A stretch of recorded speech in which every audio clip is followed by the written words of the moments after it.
Hello guys, welcome back to another video, and today we are going to be doing a quick video pretty much explaining the Jurassic World toy line, because I do see some confusion on what is considered what and just many things, so I am going to get into that. Quick warner, I'm not going to be talking about Captives and Imaginext and any of the other side lineups that are not really made by Mattel. I mean Imaginext is, but the rest of them aren't. But if you want me to do a video on that, comment that down below. But anyways, let's jump into the video.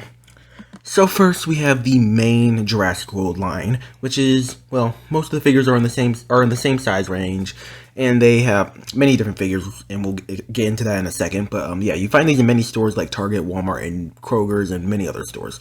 But yeah. So the main line consists of, well, started in 2018 with Jurassic World Fallen Kingdom, and then after that went to the Dino Rivals toy line, the Primal Attack toy line, the Dino Escape toy line, the Camp Cretaceous toy line, which is technically considered Dino Escape, but is kind of its own toy line, but it is considered Dino Escape, Jurassic World Dominion, then the Dino Tracker toy line. Then we are currently on the Epic Evolution toy line, which is also the Chaos Theory toy line, which the Jurassic World Chaos Theory toy line is technically considered the Epic Evolution toy line. So yeah, anyways, this is the main line, and yeah, if you want me to go in more in depth with these toy lines, pretty much just the size ranges, because these do come in different size ranges that are all to scale with each other. And yeah, if you want me to do a video on that, comment that down below. But anyways, next we have the Battle Damage, Extreme Damage, and Epic Attack toy line, which are all technically also considered mainline lineups, but I decided to separate them mainly because they all consist of a gimmick being that they can actually have dinosaurs be damaged. Like the Battle Damage has kind of like this sliding thing that can go up and down, which when you press it exposes the inside of the dinosaur. The Extreme Damage mainly had a button that will show a red slash mark on the side of your dinosaur, and the Epic Attack are well, you would click a button on the side of the dinosaur and they would glow red. So yeah, these are considered mainline and are in scale with the mainline, and they are made in a relatively similar way, but they do have their own names, and these are usually Walmart exclusives.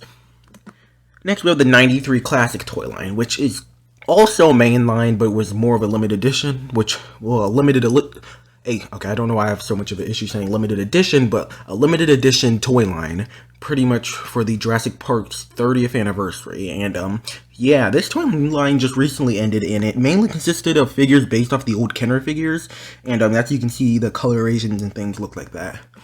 And yeah, that recently ended. Now we move on to the Legacy Collection, which is also considered mainline, but these were Target exclusives, which I forgot to mention. The 93 Classic toy line were also Target exclusives.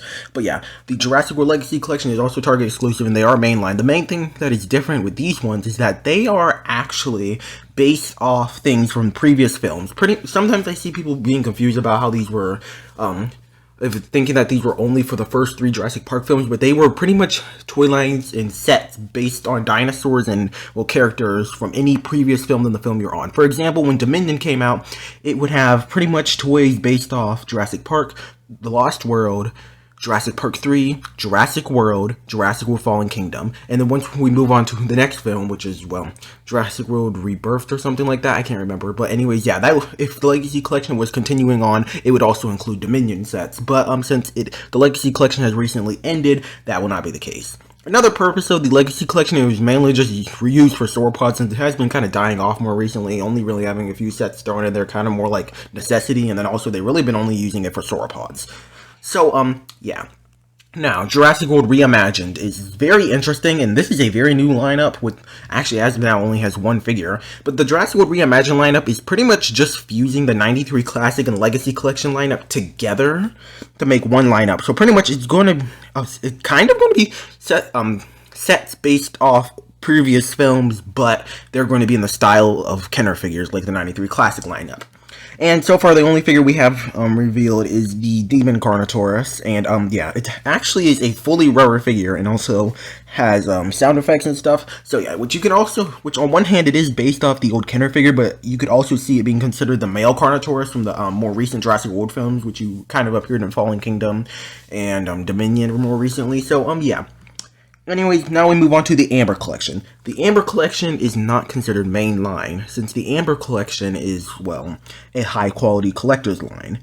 which it's also not in scale with the main lineup. And yeah, this lineup ended a while ago, and they are bigger than the main figures, and these are high quality collector figures, not part of the main line.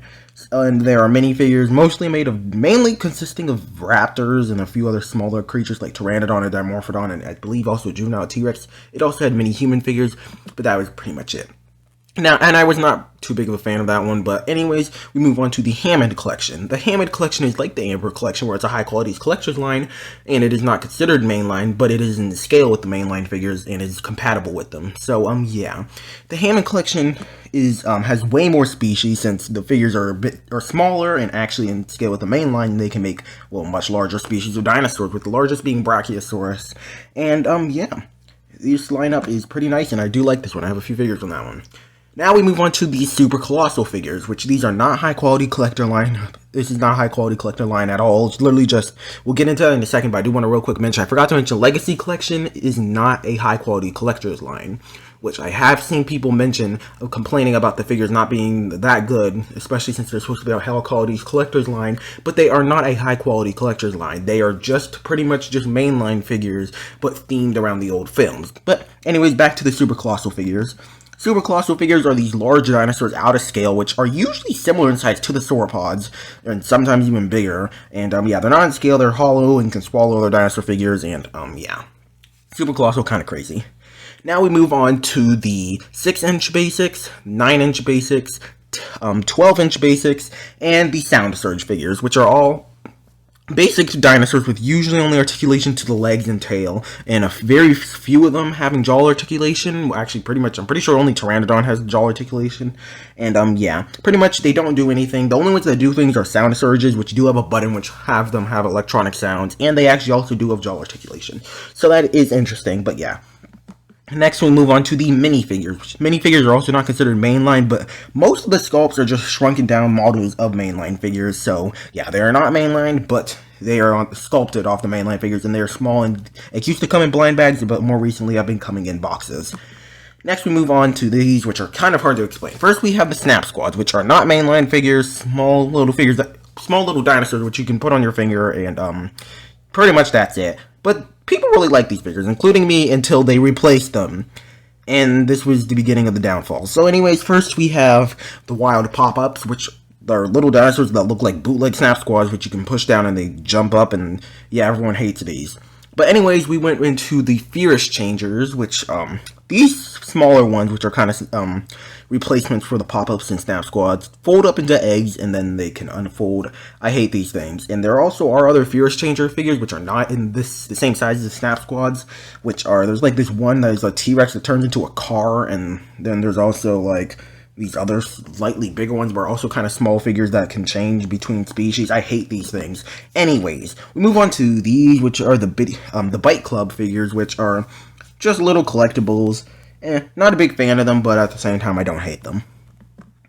Next, we have, well, first, we have the Uncaged figures, which are these little dinosaurs, which I'm pretty sure you press a button on, like, their head or back, and they can open their mouths, and they're not the best thing. And then we also have the smaller figures, which, Click Trackers, which are pretty much just these remote control dinosaurs. That's it. They're hideous. They released during Dominion.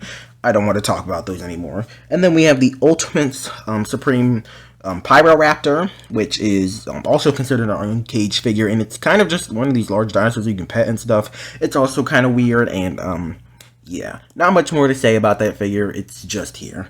Then we also have another one that's just apparently an Uncaged, which I didn't really realize that till now, which is just Dilophosaurus, which you can press the button on it and it will spit venom and stuff. Weird. And then we also have these more recent figures, which are I think like the Mega Roars or something like that, where you can pull their legs back and they pretty much just screech. And those are the ones on the bottom left. And then we also have these puppets, which are just baby dinosaur puppets. And yeah, so far we have one for Baby Blue and one for T-Rex. They're like pretty pricey. I'm not a big fan of them. And then like alongside them being like $50, I don't have much of an interest for those figures. Now we move on to skeleton sets, which we got a lot of them during Fallen Kingdom, and I think the last one we got was like when Dominion was releasing. We got ones where we're like in goo. These are also not mainline and kind of weird. In fact, the only one that is considered mainline is the one Indominus Rex skeleton that comes in that one Mosasaurus playset, which again, I did not mention the playsets, but most of the playsets are considered mainline. And again, if you want me to do a video more in depth on that stuff, comment that down below. But anyways, yeah, most of the skeletons are not considered the mainline, though there is like an anatomy set T-Rex, which I'm not 100% sure because it's in scale with the mainline figures, but you can open it up to reveal like its inside, so I really don't know what to consider that, but yeah. And that is the Jurassic World Toyland explained. So yeah, I just wanted to clear up some things because I hear people complaining about, like, mainly the Legacy Collection thing was the one that I was hearing people complain about, which it being a high-quality collector's line, or even just considering being confused about the Hammond Collection, which also, the Hammond Collection and Amber Collection are also, I forgot to mention, are both have dinosaurs that are only from films. Like, I don't think it actually has to be past films, it just has to be any film in the Jurassic franchise, and so far we haven't gotten any from Camp Cretaceous Chaos Theory, but we may get some from those in the future. Though we actually do have exceptions in the Hammond Collection. Weirdly enough, we have a what is it? Irritator, which never appears in any point in the franchise, because we do have other species like Concavenator, Metriacanthosaurus, which either appears like a diorama or DNA, which haven't appeared in a film but are canon. But then we have things like in the Hammond Collection, like the Irritator, or the just announced recently Scutosaurus, which weird, but yeah, those guys are in there. Those are the only two that really break that rule, but yeah. Anyways, I will see you guys in the next video, and goodbye.